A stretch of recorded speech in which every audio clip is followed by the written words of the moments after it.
فرق گوئندی کی سوچ، فکر،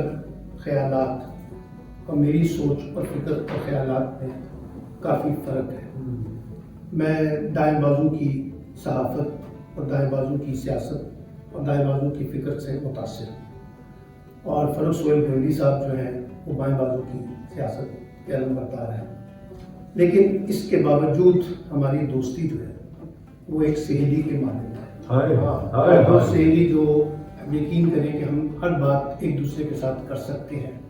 کھل کر کر سکتے ہیں، اختلاف کر سکتے ہیں، ناراض ہو سکتے ہیں، گلہ کر سکتے ہیں، شکوہ کر سکتے ہیں، لیکن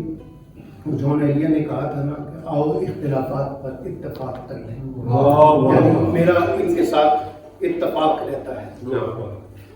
فرق سہیل گوئندی پاکستانی صحافت تو نہیں بلکہ پاکستانی سیاست کا ایک انسائکلوپیڈیا ہے۔ اس نے 70 کی دہائی کی سیاست کو اپنی آنکھوں کے سامنے دیکھا ہے، اور نہ صرف دیکھا ہے بلکہ خود اس کا عملی جو ہے نا حصہ رہا ہے۔ اور ذوالفقار علی بھٹو کا جو دور تھا، میں اس وقت ان کا بڑا سخت ناقد تھا،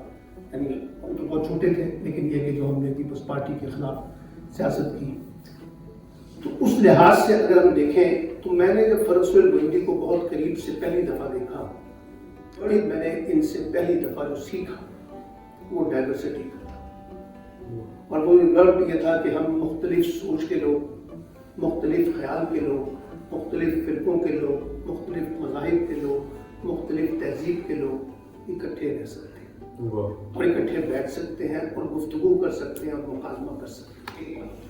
اور یہی وجہ ہے کہ شروع کے ہی دنوں میں نے ان کی ایک تقریب لاہور میں فلیٹیز ہوٹل میں اٹینڈ کی، پہلی تقریب، اور پہلی تقریب نے مجھے حیران کر دیا جب انہوں نے قاضی حسین احمد صاحب کی یاد میں، یعنی ان کے اعزاز میں ایک تقریب کا اہتمام کیا۔ اب قاضی حسین احمد اور فرق سہیل گوئندی میں بڑا زمین و آسمان کا فرق تھا۔ میں بہت حیران ہوا، میں اس تقریب میں خود موجود تھا، تو ہمارے لاہور کے بہت سے لوگ اس بات پہ وہاں پر مجلس میں حیران تھے کہ فرق سہیل گوئندی نے قاضی حسین احمد صاحب کو کیوں بلایا، اور ایک دفعہ نہیں بلایا، انہوں نے 2 سے 3 دفعہ اپنے مختلف پروگراموں میں ان کو بلایا۔ پھر یہ منصورہ یاترا بھی کرتے رہے، وہاں پہ بھی جاتے رہے۔ منور حسن صاحب سے بھی ان کی بڑی دوستی تھی، امیر العظیم سے بھی ان کی بڑی دوستی تھی، راجہ صاحب سے بھی۔ دائیں بازو اور بائیں بازو کے درمیان انہوں نے اپنے اندر ایک شائستگی کا پہلو رکھا، اور ہر ایک سے بات چیت کو اپنا، جسے کہتے ہیں نا، حکمت کا حصہ بنایا اور ڈائلاگ کا حصہ بنایا۔ دوسری بات یہ ہے کہ فرق سہیل گوئندی صرف ایک سیاسی کارکن نہیں تھا۔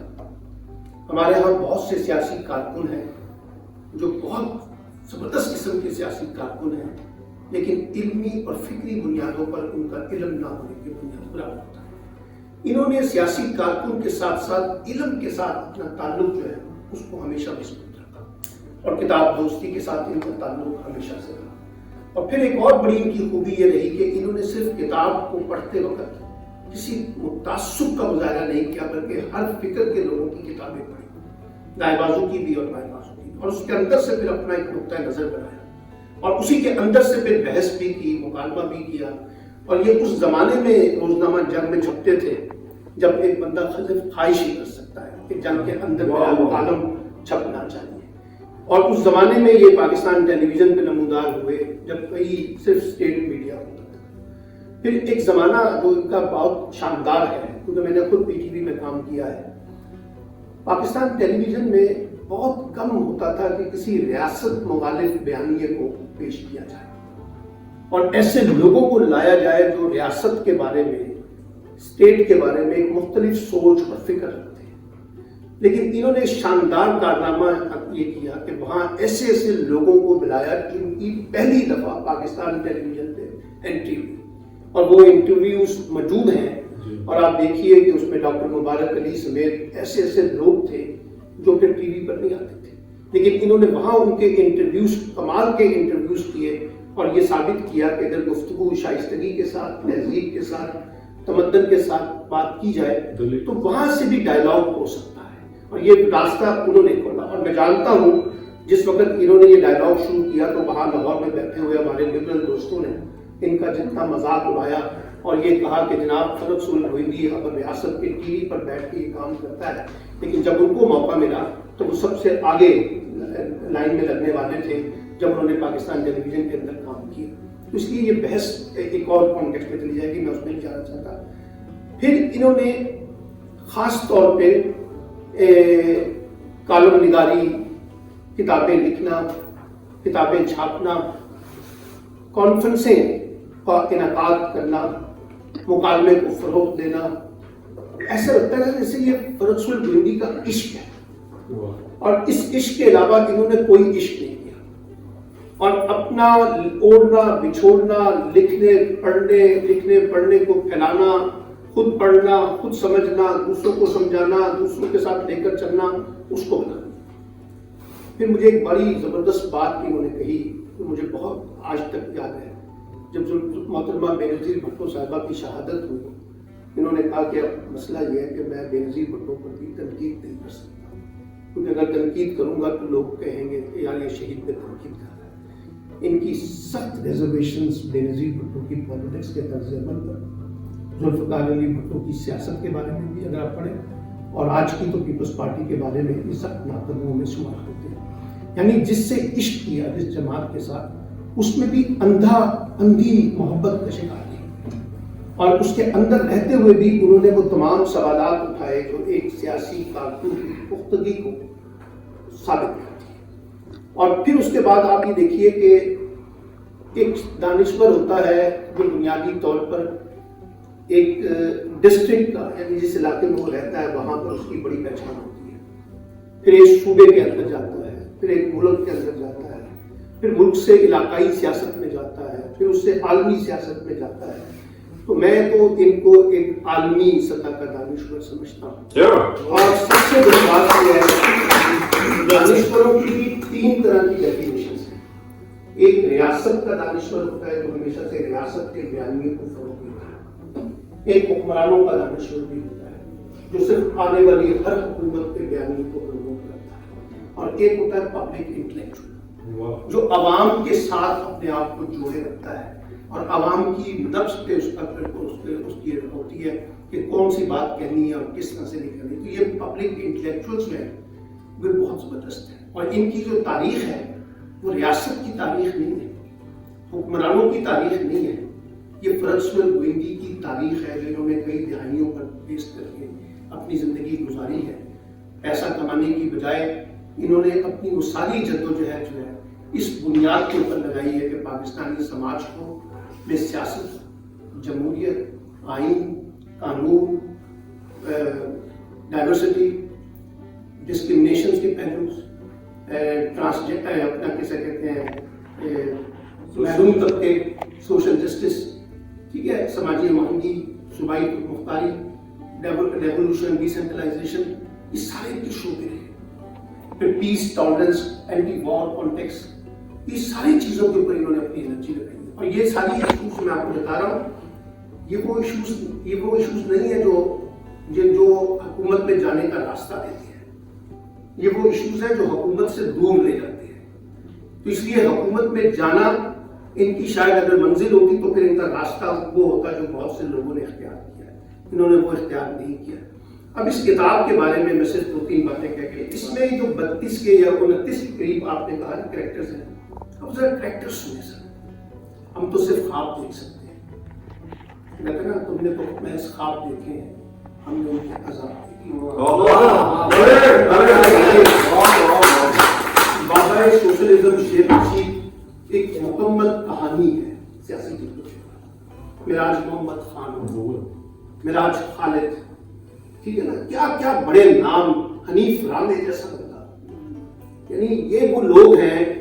جن کے بارے میں آپ سنتے ہیں، پڑھتے ہیں، سمجھتے ہیں، پرکھتے ہیں، تو ان کی پوری کہانی ہے. اور یہ جو 29 کریکٹر ہیں، یہ چاہے وہ دائیں بازو کے ہیں چاہے وہ بائیں بازو کے ہیں، انہوں نے ایک نظریاتی بنیادوں کے اوپر ایک جنگ لڑی تھی. درست تھی، غلط تھی، ان کا سچ تھا کہ یہ جنگ ہمیں لڑنی ہے، اور وہ جنگ انہوں نے لڑی. اس پر ان کو کوئی شرمندگی نہیں، ان پہ ان کو کوئی ندامت نہیں، اس پر وہ فخر کرتے تھے، اور ان کے چاہنے والے، ان کے ماننے والے ان کی جدوجہد کو فخر کرتے تھے، جیسے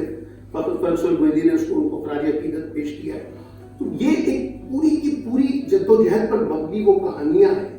اور اس کے اوپر کئی کئی کتابیں لکھی جا سکتی ہیں، بابا سوشلزم کے اوپر، معراج خالد کے اوپر، معراج محمد خان کے اوپر، پھر انہوں نے انڈیا کے لوگوں کے بارے میں بات کی ہے، اور باقی لوگوں کے بارے میں بات، عبد النجوت کی بات کی ہے۔ یعنی یہ کوئی معمولی لوگ نہیں ہیں، اور آج تو ہم سیاسی بولوں کے اندر رہتے ہیں۔ آج تو ہمارے سیاستدان جو ہیں وہ سیاستدان نہیں ہے جو 70 کی رہائی کے سیاستدان تھے، جن کا کتاب سے تعلق تھا، جن کی نظریاتی فکر تھی۔ آج تو وہ جو نام چومسکی کا بھی آپ نے ذکر کیا ہے، کارپوریٹ ڈیموکریسی، کارپوریٹ میڈیا،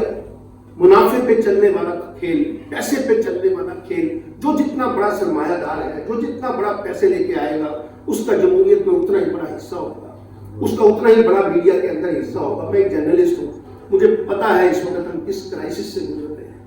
مجھ پر کتنی پابندیاں ہیں، کس طرح سے ہمیں بین کیا جا رہا ہے، کس طرح سے کوئی خبر ہمیں پیش کرنے کے لیے کہا جاتا ہے یہ فہرستیں ہیں، ان لوگوں کو نہیں آنے دینا، ان لوگوں کو نہیں پیش کرنا، کنٹرول کسی اور کے پاس چلا گیا۔ اور سیاسی جماعتیں، اب آپ دیکھ لیجیے پاکستان کا سیاسی نظام کسی اور ریموٹ کنٹرول کے ساتھ چل رہا ہے، اور سیاسی جماعتوں نے یہ اسپیس دی ہے، کسی اور نے نہیں دی۔ معذرت کے ساتھ سیاسی جماعتوں نے اپنی اسپیس دی ہے، کیونکہ سب نے یہ مان لیا ہے کہ پاکستان کی طاقت کا مرکز جو ہے وہ عوام نہیں ہے، وہ کوئی اور ہے، ہمیں انہی کے ساتھ مل کر یہ کام کرنا ہے۔ تو میں آخری بات یہ کہہ کے ختم کرتا ہوں کہ فرق سول گوئندی جیسے لوگ اس معاشرے کا حسن ہوتے ہیں، اور ان جیسے لوگوں کی وجہ سے آج پاکستانی سماج میں علم اور فکر کی گفتگو ہوتی ہے۔ اگر یہ نہیں ہوں گے تو پھر لوگ یہاں پر صرف کاروبار کی بات کریں، پراپرٹیز کی بات کریں، سوسائٹیوں کی بات کریں، لینڈز کی بات کریں، زمین کی بات کریں، وہ اتنے بڑے ہو جائیں گے۔ لیکن انہیں کے سامنے چھپے ہوئے کچھ اس قسم کے لوگ جو فرق سول گوئندی جیسے لوگ ہیں، جنہوں نے کتاب کے ساتھ، علم کے ساتھ، قلم کے ساتھ اپنا رشتہ جوڑا ہوا ہے، اور وہ پاکستانی سوسائٹی کا اصل حسن ہے۔ اور ہم جب کہتے ہیں نا بڑا آدمی، تو ہمارا مسئلہ یہ ہے کہ ہم بڑا آدمی کی پہچان کسی اور انداز سے کرتے ہیں۔ بڑا آدمی وہ ہوتا ہے جو روشنی پھیلاتا ہے۔ اور میں آپ کو ایک بات بتاؤں، جو بھی اپنے آپ کو انٹلیکچوئل کہتا ہے، اور میں اس پہ خود لکھتا ہوں، اس لیے میں اپنے بارے میں یہ بات کہتا ہوں، جس دن اگر آپ مایوس ہو کر بیٹھ جائیں گے نا، تو آپ کا قلم بھی سوائے مایوسی کے اور کچھ نہیں پھیلا۔ اور جس دن آپ مایوسی کے اندر سے اپنی امید اور روشنی کو زندہ رکھتے ہیں تو آپ آگے دیے جلاتے ہیں۔ فرق سول گوئندی ان لوگوں میں سے ہیں جو مایوسی کے ان اندھیروں میں روشنی کے دیے جلانے کی کوشش کر رہے ہیں، اور یہ میرا یقین ہے کہ اس سفر میں اگر یہ تنہا بھی رہ جائیں تو ان کو کوئی ندامت نہیں ہوگی۔